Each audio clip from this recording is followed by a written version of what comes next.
I've seen.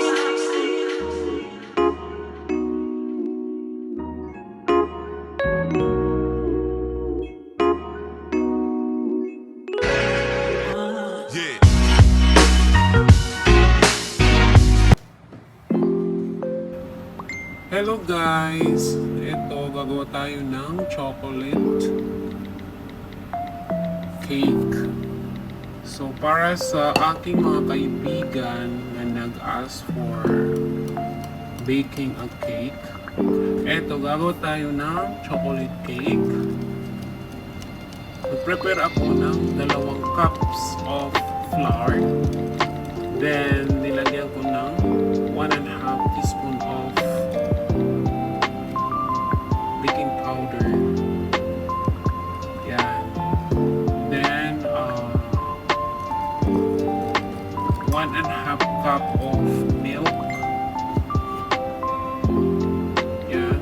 Then, 80 ml of oil. Any oil, vegetables oil, canola oil. And you can mix it. Then, dagdagan mo ng 3 eggs. So, kasama yung lahat. Egg yolk, egg whites. Yan. Ihalo-halo mo sila.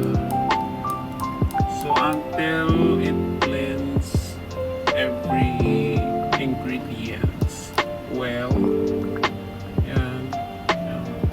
Wala kasi tayong electronic mixer, kaya mahirap.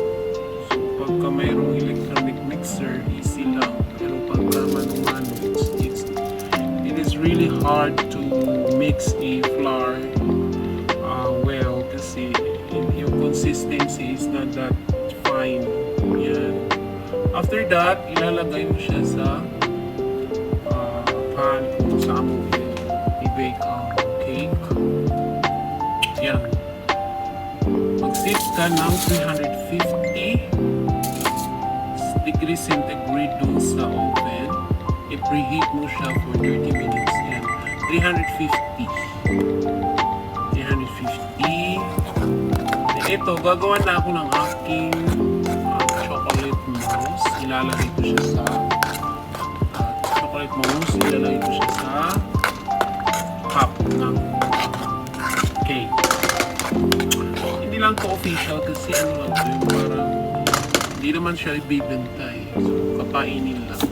Ayan, naluto na siya after like 45 minutes. Tinanggal ko na siya sa oven.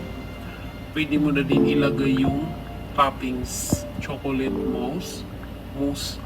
Ilagay mo siya sa top ng cake. Yan. I-spread mo siya until it spread all over the cake. Yan. Ganyan. Easy lang gumawa pagka sanay ka. Parang you don't need to think kung ano ang ilalagay, you know? Kasi alam mo na eh. Para naka-built-in na sa utak mo. Charot. Yan. So, yan. Kumain na kami kasi